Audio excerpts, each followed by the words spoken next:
So I think we should start this panel. Thank you very much to the organizers and to those who took the initiative for this workshop today. It was very interesting in my view. And we had we got very interesting information about the German system, the American National Innovation System. And now we would suggest to change the perspective and to introduce a more global perspective into the discussion. And I would like to start some very short remarks. What does it really mean, globalizations? And what are the consequences of globalizations? And what will change in the R&D system? And what are the challenges for both countries, the United States and for Germany as well? So what is really the motor of globalization and of internationalization? And I'll give a very short answer. It's the internationalization of science. It's the mobility of scientists, of students. This is something which is very traditionally we had in the last 100 years, 200 years. And we had a very deep collaboration in the science sector. So this is something new in the global or in the international perspective. And what is really new, and my first answer is what is new is the internationalization of business R&D. We have much more investments from the multinational enterprises in different countries. We have a different situation into R&D investments. And in general, the R&D investments grow very strong. We had nearly a doubling of investments in the last 8 years, as the OECD told us.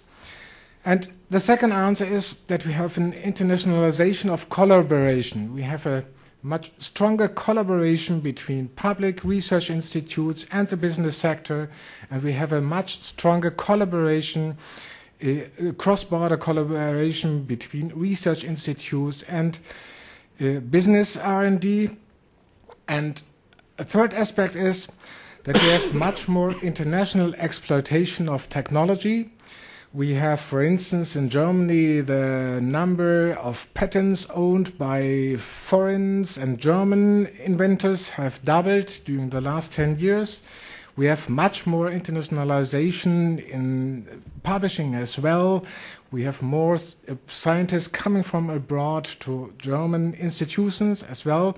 So we have much more cross-border cooperation, and we have, and that's something I think very interesting, much more international exploitation of technologies. We have interesting deals of patents between the public research institution, between industry and in a cross-border cooperations. So what is really changing in the next years, and this is something I would like to suggest as a second perspective in this panel here. What will happen in the next 10 years, in the next 20 years? And my first answer is that I think we will have a new global architecture in science and research as well. We have the Chinese, Indian growth rates, which are enormous. I've started the OECD figures. For instance, the research or the number of researchers in China has doubled in the last 10 years. And is the capacity of China, it's only the quantitative aspects, is now has the same size nearly as the United States. And for instance, a country like Germany, which had a share of about 8–9% of world productiveness in science and research, measured by patents or by publications or by citations and so, it's diminishing in the next years, or it has been diminishing in the last few years, and it will be diminishing in the next years, I think. And so what are the challenges for a country having a share of, let's say, 6 or 5% in the world productivity in science and technology in 10, 20 years, because of the fast-growing countries like China, like India, like South Africa or Brazil? So we have to deal with a new architecture. We have to deal with new partners. We have to deal with new IPR regimes. we have very different cultures of innovation. We have different dealing with IPR regimes and with IPRs in countries like China, South Korea, Brazil, Turkey, or South Africa. And the traditional architecture, having the United States as the most important center of research and development, and have the second place by Japan in the OECD figures, and the third place by UK or Germany or France. This kind of architecture, I think, will diminish, and we have new partners, and we have strong partners in the future, and we have to deal with these partners, and we shouldn't forget the emerging countries. We shouldn't forget the emerging countries, and I'm glad that we have an expert here in the panel who will give us a short presentation on this interview. So my last point is, what makes the difference in this kind of globalization? Why are countries successful and why are others not successful? Or who will be the winners and who will be the losers in the process of globalization?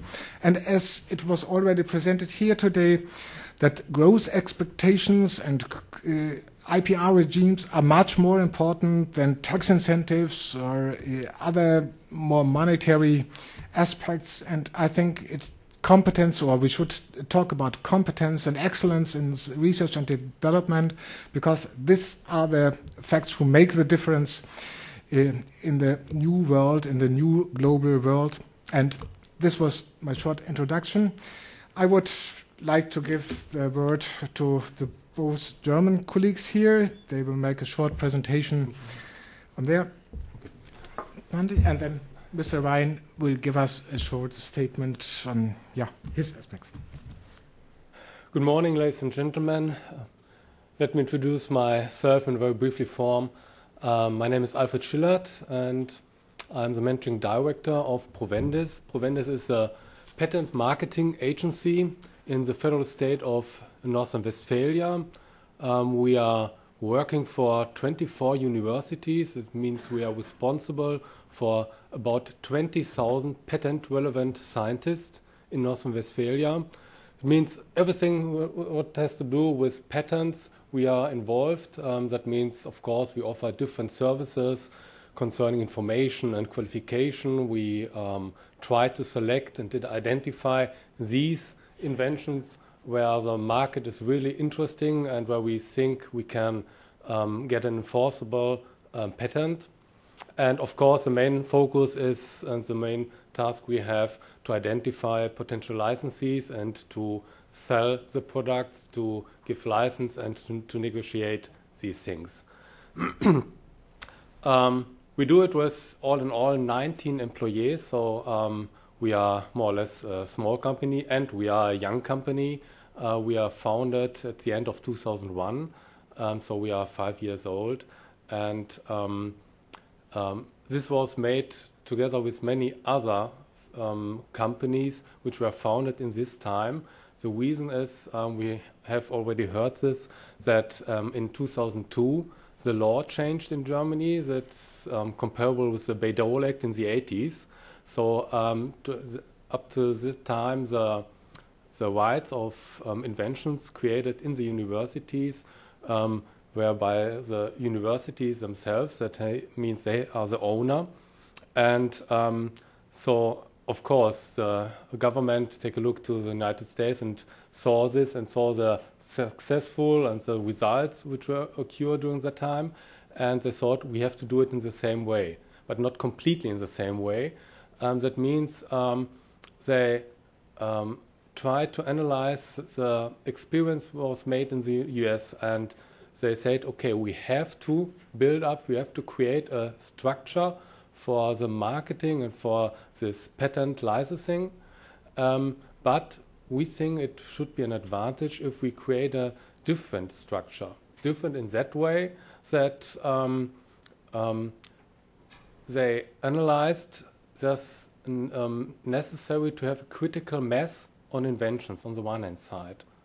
On the other side, you have, on the other hand, you need also critical mass of employees who are able to deal with these things, and that means they need technical experience, they need to know about the industry, they need to know about what's going on in the industry, the decision ways and all kinds of these things. That means you need a couple of people for this work. And right now in Germany, I would like to tell you some additional figures to those you already heard. We have more than 200 universities and universities of applied science, with more all in all than 100,000 scientists, patent-relevant scientists. All in all, I think there are 150, 180,000, something like this. And we have 21 patent licensing organizations. That means, in average, 10 universities have one organization just for licensing. There you have to know you can split the field of transfer in Germany, let's say, easily spoken, in 3 parts. One is built up by technology transfer offices, but these are not comparable with the ones in the United States, from my point of view, because they have to they organize some events, and they organize the participation on fairs, and of course they have to fulfill a lot of tasks from the head of the university and from the administration. But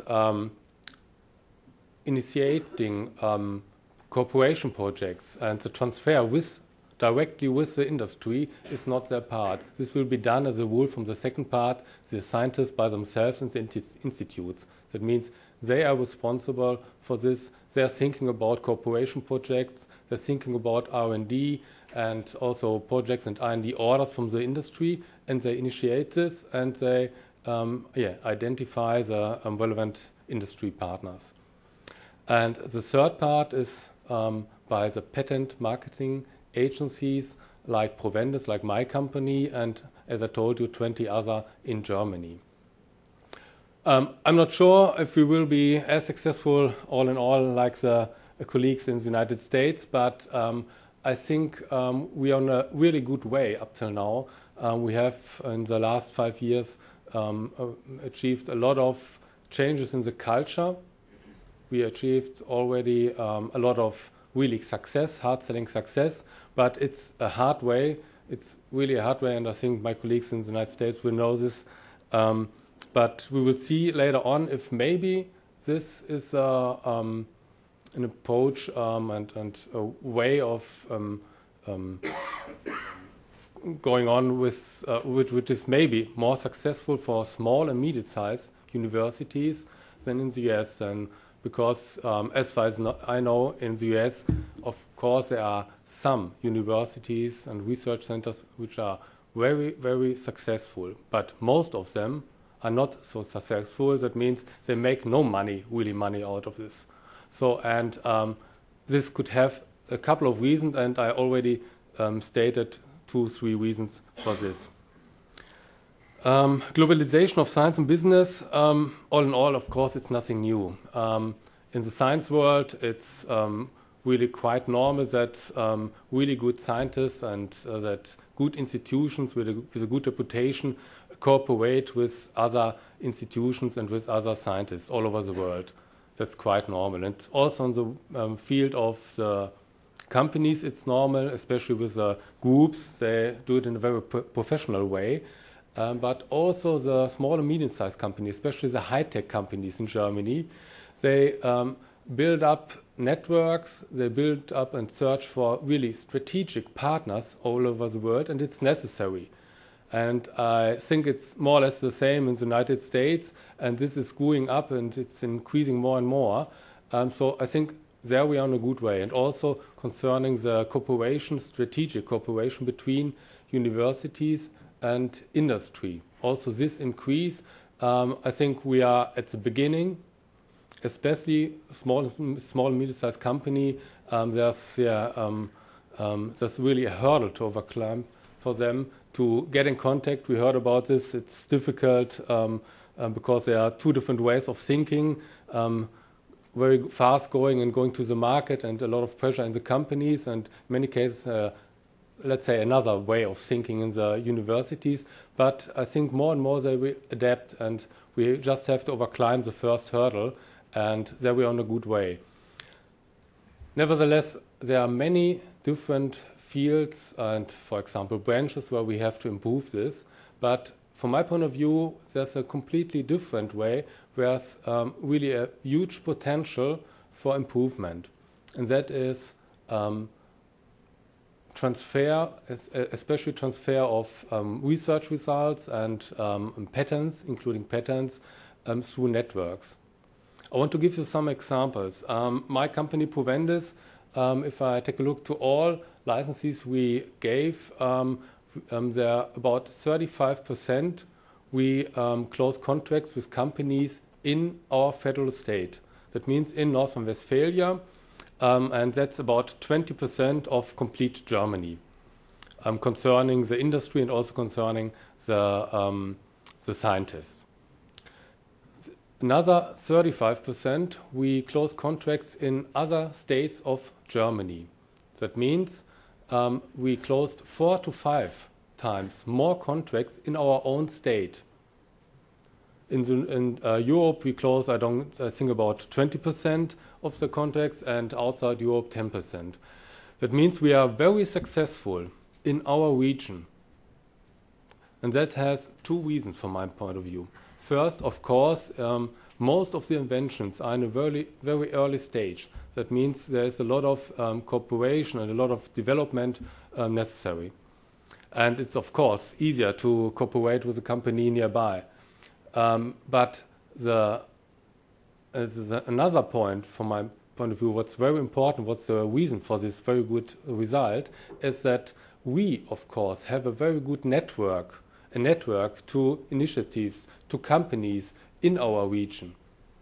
And of course, you have to know our region isn't so small. North Rhine-Westphalia has about 16 million inhabitants and several 10,000 or 100,000 of companies. But there we have a structure, there we have a network. So, and we are trying right now, my company, to build up a small network, not only in Germany. There we have established these things. It's a technology alliance, and where all these patent marketing agencies are involved.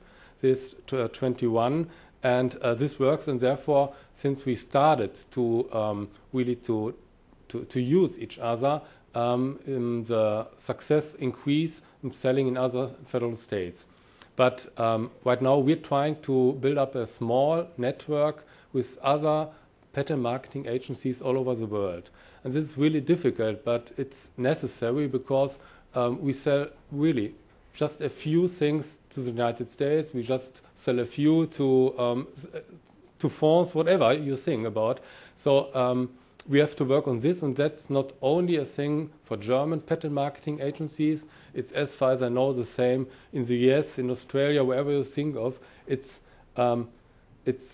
not easy because you have to know to have an effective network. It's not possible to do it with 20, 30, 50 or 50 companies involved. It only works really efficient from my point of view, that's my experience, if you have just a few. If it's 4, 8 or 10, but not more. Because you need really personal contacts, you need a relation, and of course there are a lot of things these companies have also to fulfill. On the one hand side, they have to have bring into the network a lot of input in a form of patents, so that you can sell it in your region, or they have to open the market in their regions. So, and I can just give the hint, we need networks, and we need in the transfer field, and we need it, but make it slow and make it just with a few which you can handle. So I have 2-3 more points on my list to speak about, but we decided to have it very brief. So may I stop right now and we go on later? Yeah. Okay, so thanks a lot at this point.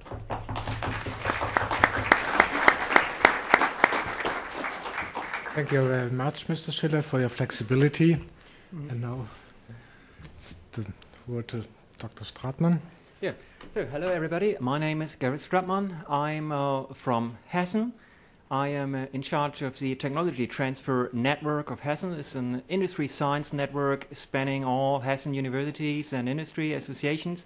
And as I'll be the first speaker from Hessen today, besides Professor Encarnação, who will give a speech this afternoon, and also Mr. Anton from University of Applied Science Wiesbaden, I allowed myself to show you a few slides of what Hessen is all about and what research in Hessen is all about.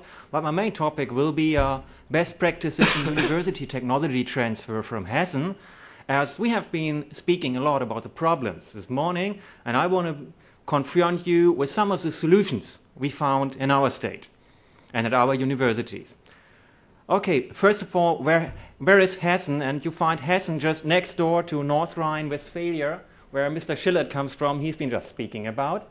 And this is Hessen. And Hessen is a place coming to Germany. Most of you have been to Germany, and some of you will have been entered by Frankfurt Airport.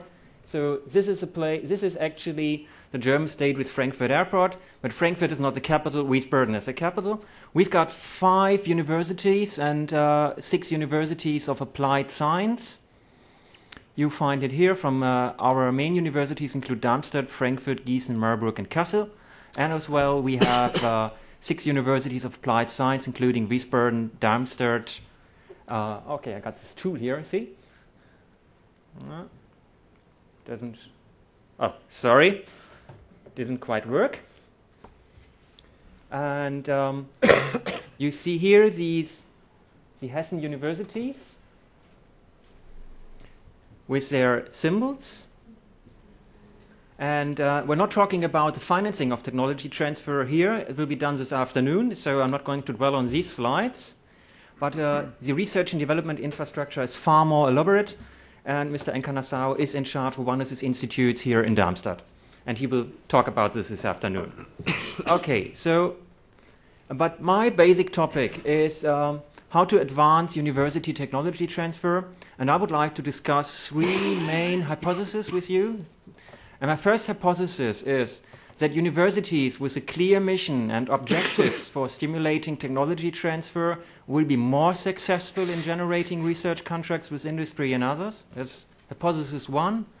Hypothesis 2 is new transfer formats which allow for a closer and more strategic cooperation between industry and university will be successful in stimulating university technology transfer.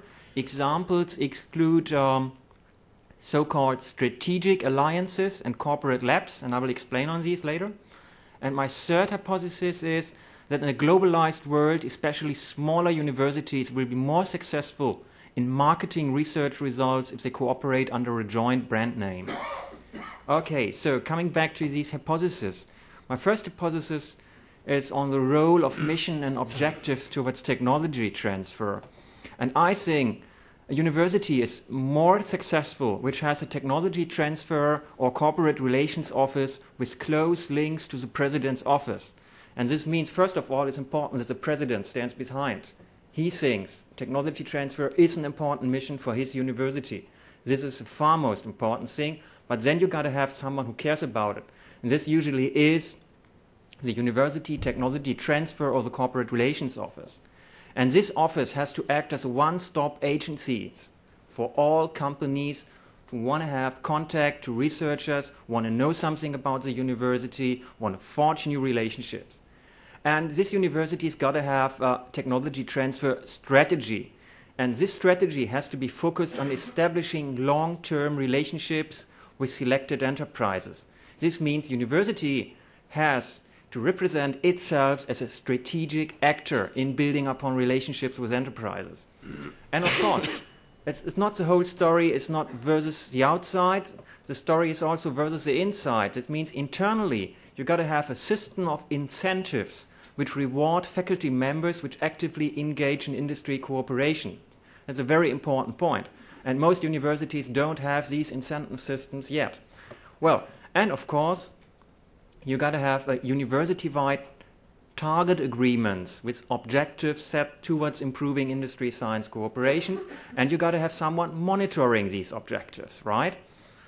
Okay, this was hypothesis one, and one university which is doing quite well from Hessen is University of Kassel. So if you ever stop by Kassel in Hessen, visit the technology transfer office called Unique Kassel Transfer, which has done quite a great job in doing these things. Right, and next I'm coming to transfer formats, which new transfer formats allowing a closer and more strategic cooperation between industry and university. And one format, I will present two of them, is strategic alliances. That's a format developed by the Technical University of Darmstadt. And it has concluded up to now 2 or 3 these contracts with companies from the region. And within these alliances, there's a cooperation and financial agreement. The company pays a certain amount, and there will be a joint board defining projects where researchers from university and researchers from the partner company work together in joint teams with set objectives. And every year you will have a new tender for new projects, and joint teams can apply for these projects. And this can go on from stage to stage until you have really a strategic alliance forged over a couple of years between this particular company and your university. It goes on very successfully. And the next format is a corporate lab, and this is an even more far-reaching form of cooperation between industry and science. It means, well, for instance, on the campus of the Technical University of Darmstadt, we have corporate labs with companies Henkel, Merck, SAP, and Rolls-Royce on different topics, of course. And I don't want to go into the details, but these are world-class, renowned companies. And if you have a significant cooperation as a university with these kind of companies on your campus, this is also a significant contribution to the reputation of your university, and it can generate substantial revenues for the financing of your research equipment. So you better look out for these kinds of cooperations. Well, and the third and my last hypothesis for today is, and as I'm the coordinator of the Technology Transfer Network Hessen, my hypothesis is that in a globalized world, especially smaller universities will be more successful in marketing research results if they cooperate under a joint brand name. And in Hessen we have forged with the Technology Transfer Network a kind of a joint brand name. We are going to market it both nationally and abroad. And things we do is we support our universities in improving their technology transfer. We provide them with a brand name and a strong reputation for efficient transfer. We promote research results at the major industrial fairs. We do help with the marketing of the intellectual property of the Hessen University, like Mr. Schiller does in North Rhine-Westphalia. We have 3 patent utilization agencies operating in Hessen within the Technology Transfer Network. And of course, here we are in close partnership with the Chambers of Commerce. We're giving technological advice to small and medium enterprises and help them to getting in touch with universities and forge cooperations. Okay, so that's what I wanted to say today. Thank you very much, and I'm looking forward to discussing with you. Thank you, gentlemen. Thank you very much, Mr. Steadman. So now we had 2 statements on various developed countries, and Mr. Ryan now will switch to a perspective to development markets, to developing countries. We shouldn't forget that we live in a more differentiated world, that we have countries like Germany and the US, and we have a lot of other countries, newcomers, which will be very important partners in the future, as I told in my introduction. Thank you very much, Mrs. Ryan. Very good, thank you. It's a great pleasure for me to be with you, and I share with Mr. Wiehoff his expectation and belief that that international research and development is going to continue to become ever more global, ever more international, and that will include a number and perhaps even many developing countries. However, it is the case that my center, the Creative and Innovative Economy Center at George Washington's Law School, We are mostly concentrated in developing countries and carry out a number of studies in a number of different countries in the developing world and in different industry sectors. The issues of industry sectors came up. And I can say we always make our studies industry sector specific because we know that the technology, the nature of the technology and the nature of the business has a big impact. Because we do studies in a variety of countries and in a variety of industry sectors, I guess I could say to you that there's nothing particularly inevitable about how developing countries will become actively a part of the international R&D system. My friends in Brazil, a bunch of them like to joke that about the beginning of every decade, there's some kind of big magazine article or something that says, Brazil, the next great technology power.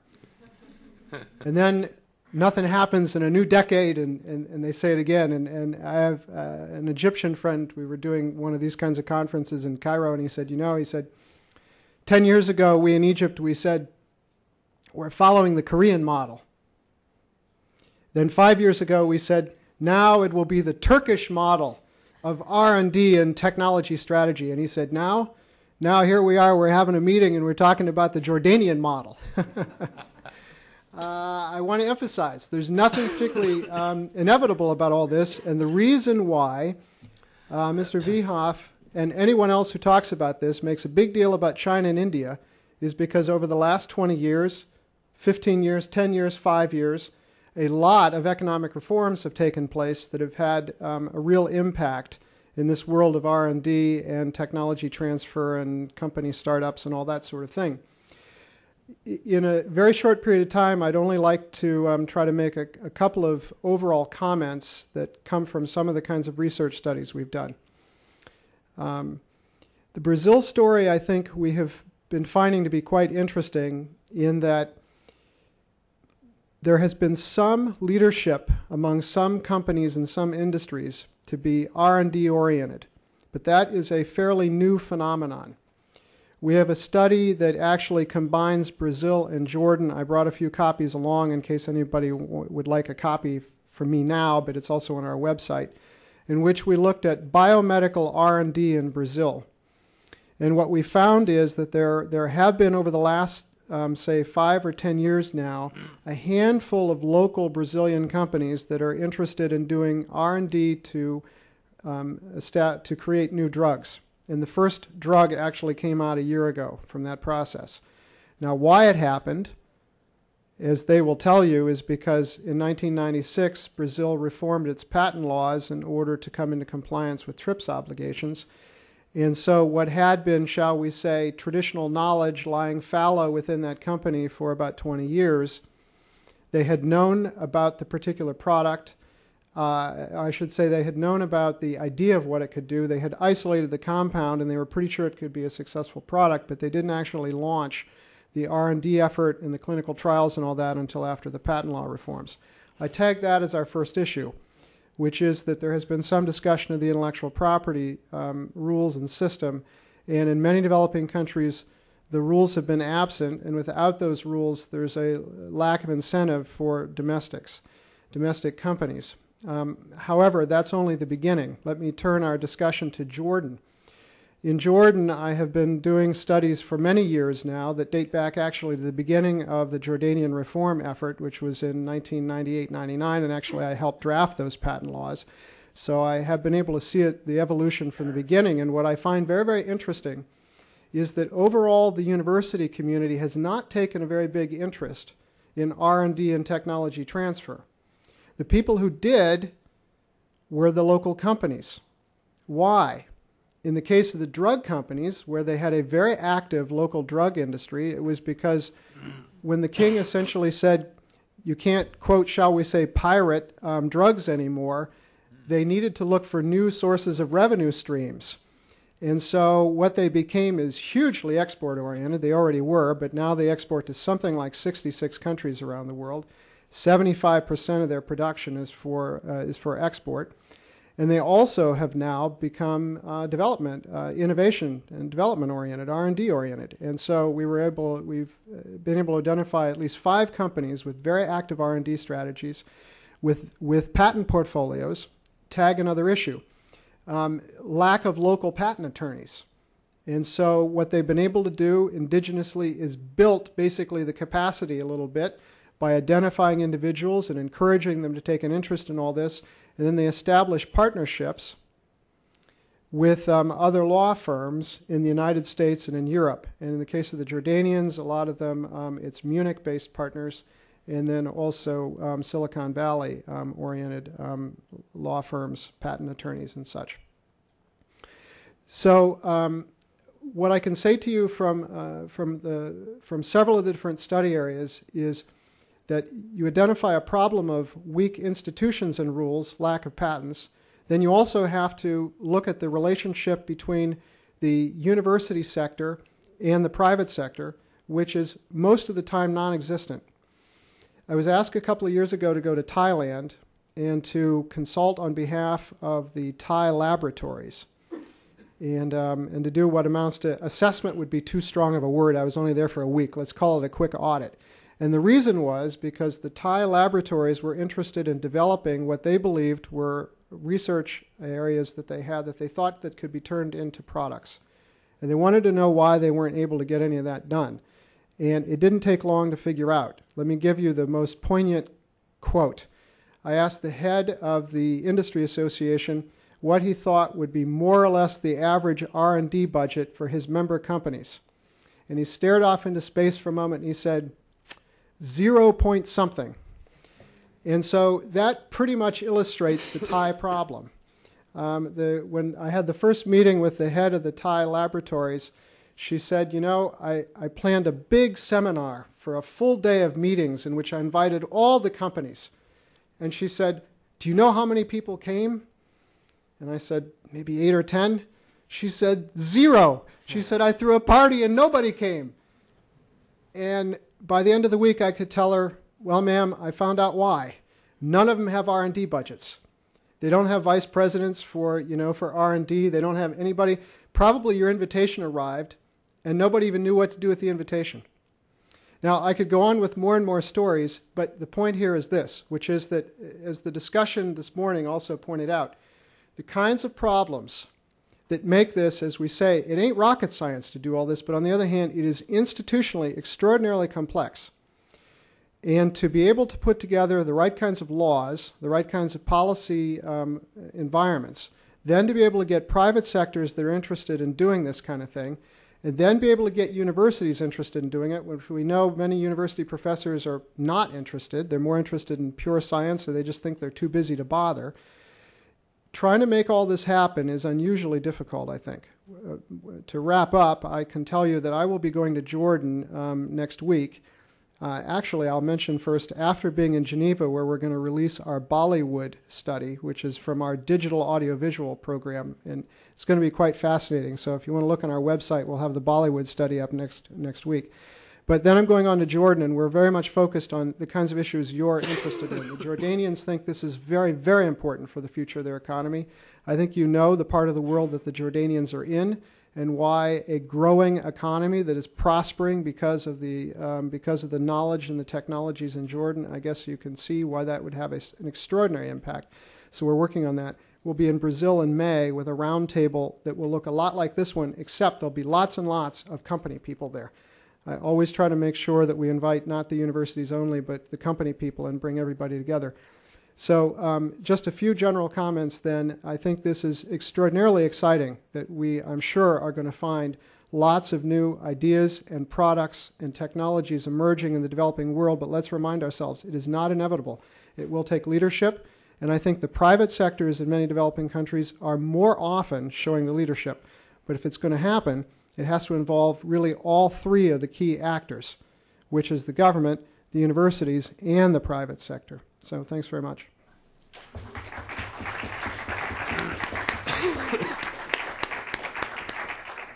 Thank you very much for your presentation, and thank you very much for your discipline.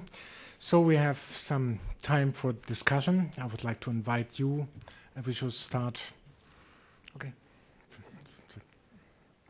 I wanted to ask a question on the topic of globalization versus, interstate cooperation in the United States.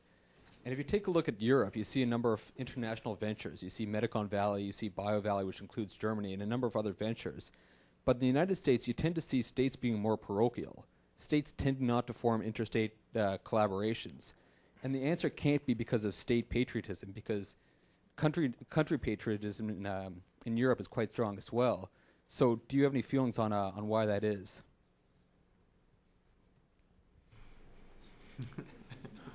I don't know.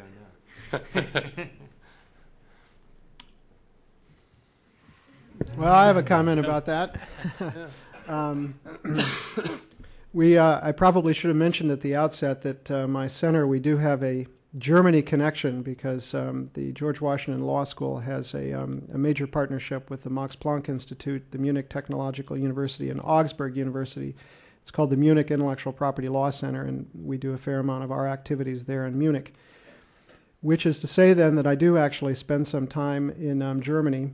And one of the things that I notice about Germans is that Germans are very globally oriented. You can talk to any average German on the street and you can have a much better informed discussion about, say, American politics or anything about American culture or television or movies. The other day we were actually in Austria, and I couldn't remember the name of the actor Bruce Willis, and turned to the random German guy who was standing there in the same courtyard, and he said, "Oh, you mean Bruce Willis?" You cannot, no matter where you go in America, you cannot seemingly walk up to the average person and ask them about what's going on in China or India or Germany or Brazil or any place else. We Americans have a bad tendency to be very insular and very inward-looking, and it seems as though even the wondrous amount of immigration that we constantly get doesn't seem to ultimately have a big enough impact on all of that.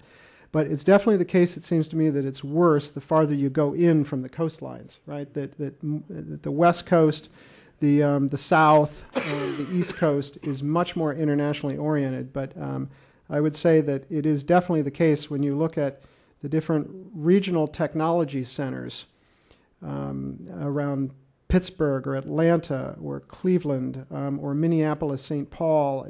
We've got a lot of good regional technology centers, but they're kind of surprisingly and shockingly little internationally oriented. But that's because we're a bit too inward looking, I think, as Americans. Thank you very much. Yeah, I have a question to Mr. Ryan. When you go to the countries which have, let's say, which are underdeveloped in terms of the patent filing and so forth, who's paying for the expensive occurring and so forth? I mean, that's always, I think, in those countries also a big problem. Yes, it is. It is a problem. I don't think it's in general, I don't think it's as big of a problem as one might presume. But I will tell you a couple of things about what I saw that I thought was interesting. The first was that even if the country has its patent laws, which in many cases they do now, the patent administration system is probably poor. In many countries I've been to, I've gotten to meet the entire patent examination staff, and usually they would take up just about as many seats as this table is here, not the seats in your side of the room. And so the patent administration is usually very weak, and you might say, oh, that's a big problem. Not to the local companies. They say, oh yeah, we'll file our patent with them, but we know it doesn't matter. And so we file a patent, but what we focus more on is that we file a patent with the European Patent Office and with the U.S. Patent and Trademark Office. And if they're really savvy and sophisticated, then with the World Intellectual Property Organization Patent Cooperation Treaty, which allows, of course, then to patent all over the place. And then you say, well, how do they pay for it? And the answer is that, assuming they're not a startup company, then many of these companies actually have a good deal of financial wherewithal. And so they're not poor, right? They actually might be very successful and relatively wealthy to perhaps very, very wealthy companies. So it just becomes a matter of acquiring and buying the expertise and building the network of relationships such that they end up finding the right patent attorney in Munich or in New York or Washington or Silicon Valley. Now, if you're talking about startups, then that is probably a different issue. And I think there you're talking about the area where it's a little bit of a bigger problem. Now, I guess I have an opinion on that, which is often not popular, but my opinion is if your company is so lacking in resources that you can't even afford to file a patent, then the chances of your succeeding in the marketplace are really probably not all that great anyway. It's not that expensive, right? And so even in a developing country setting, I think that barrier can be overcome. And increasingly, I've noticed that local law firms are trying to provide those services. Obviously, they price it sort of for the local market, and they're increasingly focused on showing up at international conferences so that they have a network of international attorneys to call on. That's ultimately going to be the solution until the day comes when really sophisticated patent attorneys are in all these countries. In the meantime, you find that there's at least 1, 2, 3, 4 handful, depending on how big a country. If it's Brazil, it's many. If it's China, many, many, many. But of local attorneys who have American and European partner, or relationships, partnerships to call on to work on the intellectual property management on behalf of their clients. I would like to ask you, Mr. Steadman, what kind of incentives do you have to motivate researchers to cooperate with companies? And how, and here we are talking about values, how do it work with respect to the final result? Because in the cases I know, you usually have to deliver not only a first draft prototype to show that something could happen with that methodology or so, but quite often companies are interested in a real value that is near a product or near a running system.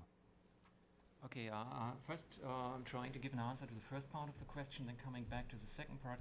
I think incentives can vary a lot. For instance, I think Mr. Barton will tell this afternoon from the University of Applied Science in Münster, and there, for instance, university faculty members which engage in transfer are allowed, for instance, better place at the laboratories or more office space, things like that. And then you have in all state laws on the higher education, you have the possibility to reduce the workload or the teaching load of faculty members which engage in technology transfer. And this has been allowed for. There has been a change in most of the state laws that the technology transfer has become the third important mission of the universities. So this is giving the universities a leeway in designing such systems. And the question is if they're up to their task, if they want to. And this boils down to the question, are they really, is this, if it, besides research and besides teaching, whether they take it seriously? This is my basic thesis. And I didn't quite get your second question.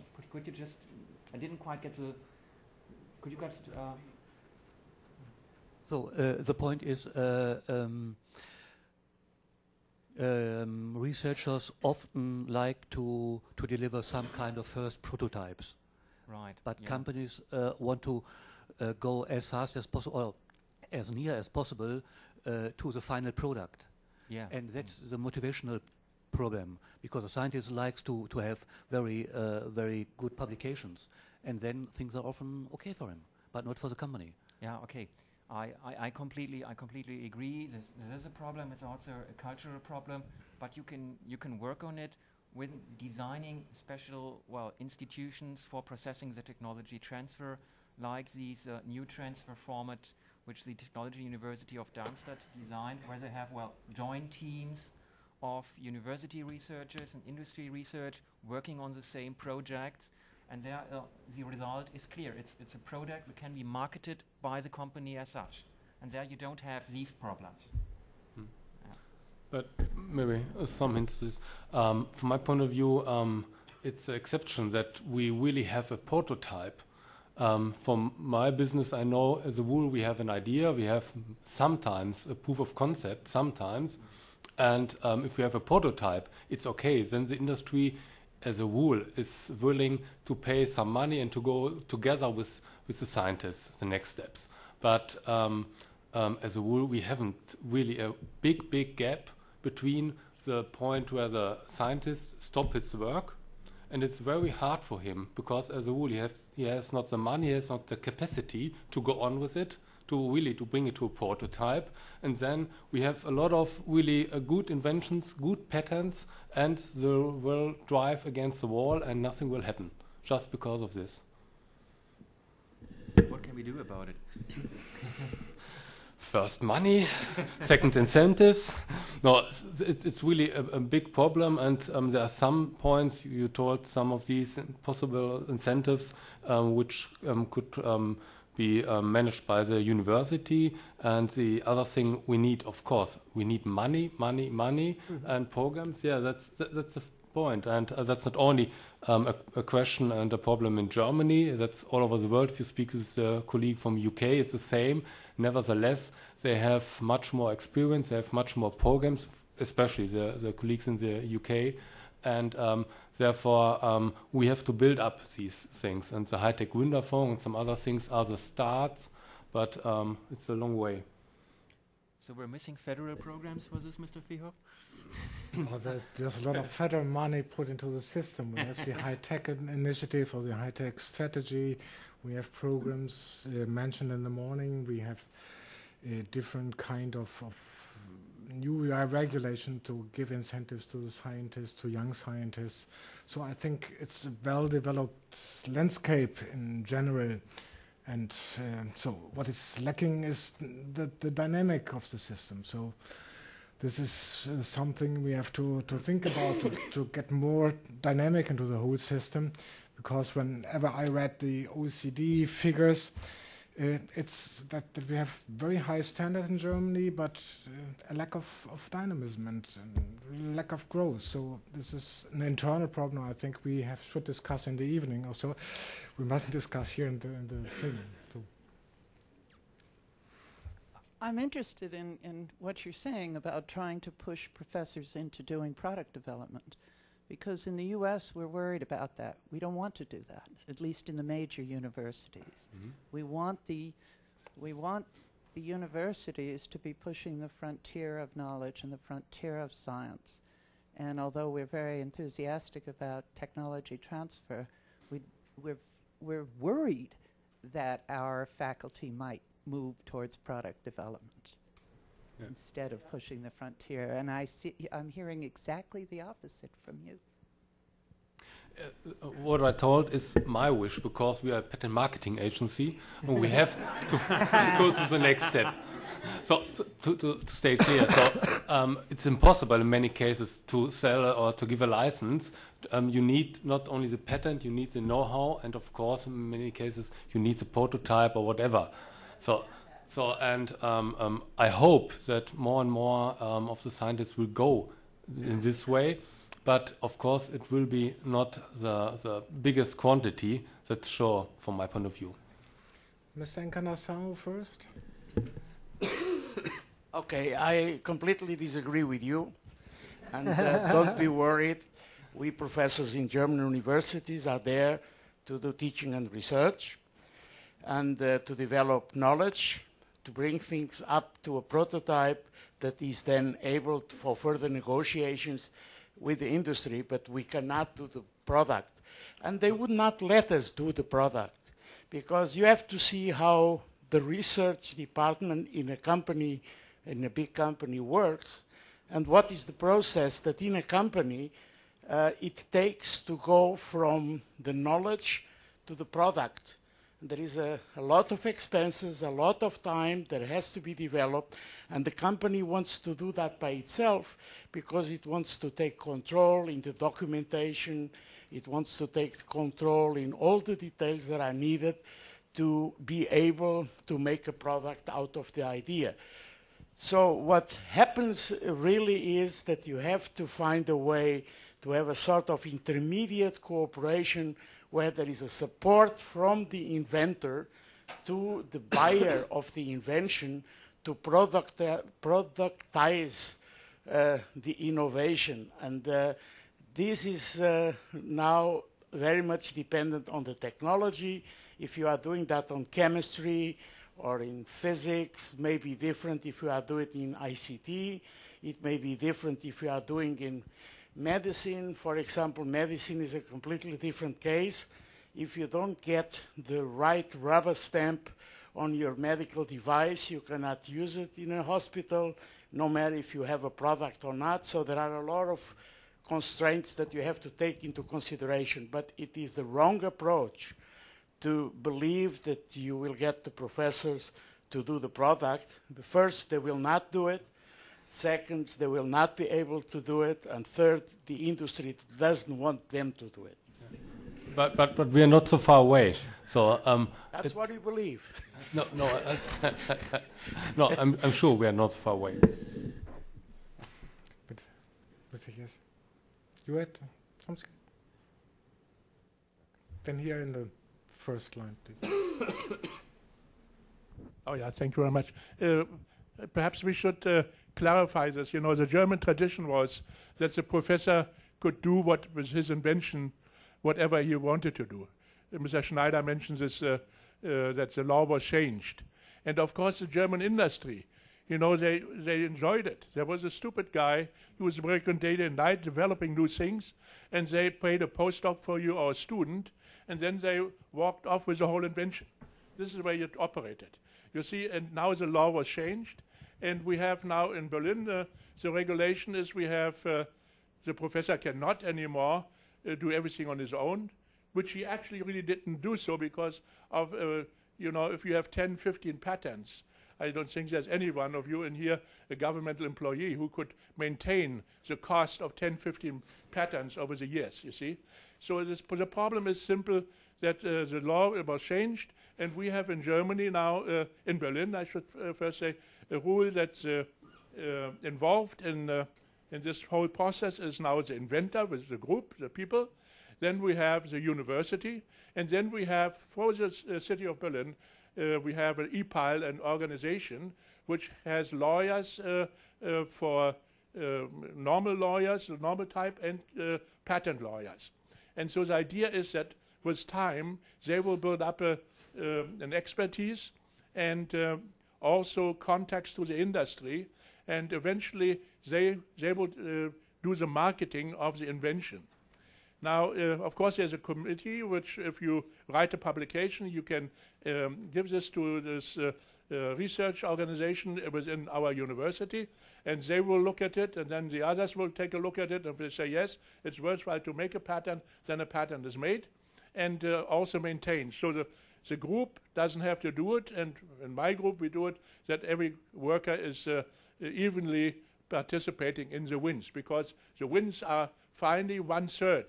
1/3 to EPIL, 1/3 to the university, 1/3 to the inventors. Now the thing, there's one component in this whole series who has to learn, and they will learn the hard way, and this is the German industry, because there will be no more other exceptions that they can make special deals with the individual. I could add Thank you very much. If I could add a couple of things to this discussion. And one is that there's a journal called Management Science, which a couple of years ago devoted one of its whole issues with, I think, about 8 or 9 different articles on exactly these questions of university research and technology transfer and the role of the private sector. And one of the articles did research, the 2 or 3 professors conducted research at MIT and asked the question about how many professors were involved in doing research that was related to the private sector and development, and what was like the percentage that was coming out that would be patentable research. And what they found was at MIT, I don't remember the exact number, but I remember it was quite low. And the point to, I think, their finding is that even at MIT, which is pretty famous for being very, very entrepreneurial, and having, you know, so many startup companies and technologies that spin out of the university and everything, even there, overall, there still is a cultural issue, which is that people who go into university research have alternatives, which is that they could have gone into the private sector and even with a PhD or without and done R&D. And if they don't do that, then probably issues of basic research are more interesting to them, and that's overall what they want to do. What I'm saying to you is that there has been research on this question, and I think it's less of a problem than we think it is. I mean, the research says that. And I think that there's a cultural reason why it's less of a problem than we think it is. But let me also add, from a developing country perspective, in the biomedical R&D success stories that I described to you in both Jordan and Brazil, what we found actually was that neither of the companies, I should say, either the Jordanians or the Brazilian companies, had the R&D capability in-house to be able to execute the plan that they needed to do in order to make the products they had in mind, the technologies that they had in mind. In all the cases, they went to universities and worked out partnerships, which was, they said, very difficult to do because there was a cultural conflict at first, with the immediate reaction being, oh no, of course we wouldn't want to work with you and do research together, and no, and da-da. But, then the next step was, oh, well actually, our research is probably going to be worth a lot of money for you, so let's talk about the royalty rate. And then the negotiations were over the royalty rate. And so the success story, I think, ultimately has to do with the ability of the private sector companies to work out partnerships with the local universities and do so in ways that the universities found ultimately quite acceptable. And I don't think anyone yet at this point thinks that either Jordanian or Brazilian universities have had their mission destroyed by doing a bit of cooperative work.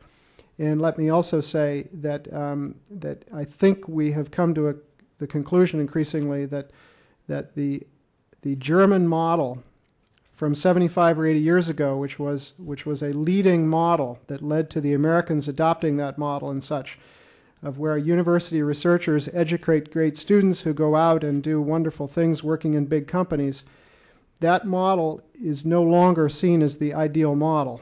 That a model that has much more interaction going on between companies and government funding sources and university researchers is the more effective model. And I think that when we look 5 or 10 years from now at various developing countries and see which ones have really emerged as technology leaders, I think we'll find that they have adopted not the German model of 75 years ago, which frankly many of them now have today, but they will have adopted the more recent model that I guess people usually call either the MIT or the Stanford model.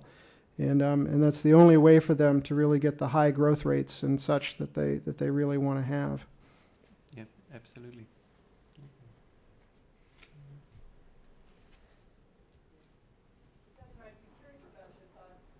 In my mind presents a pretty good example of a case where it was precisely because of the lack of a patent law that the domestic industry was able to grow and thrive. And now there is a new patent law inspired by TRIPS. I suspect that it will result in multinationals regaining more market share in India, and I guess one might say that's better. There will be more innovation, more upgrading of capacities, but I guess I'm also partially not so sure, and so I'd be curious what your analysis of that is.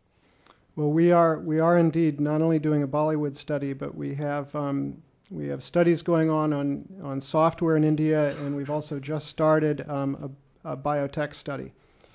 And I guess the thing that I would say to you is that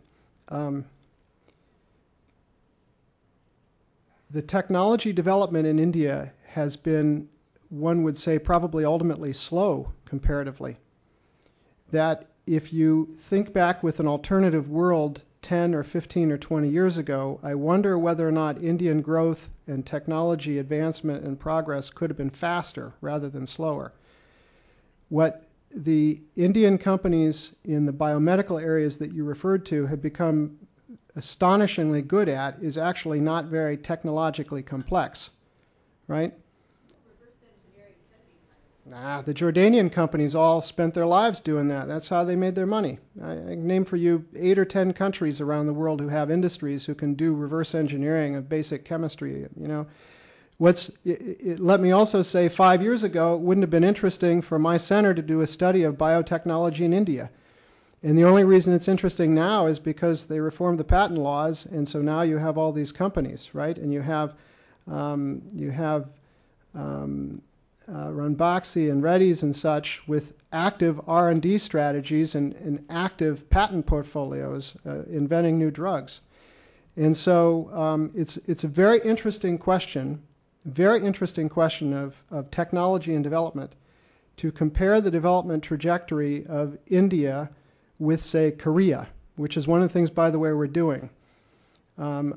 I can't give you the exact answer to that question right now, but you can see from the tone of my answer that when you look at what Korea has done over the last 20 years and is now a member, not now, has been for years a member of the OECD and is too rich to even be called a developing country any longer, and you look by contrast at how slow the Indian development process was and how many millions of people still live in poverty in India, and it leads me to be not so concerned that they've now made a change in policy that is likely to be damaging. I find it to be a relief.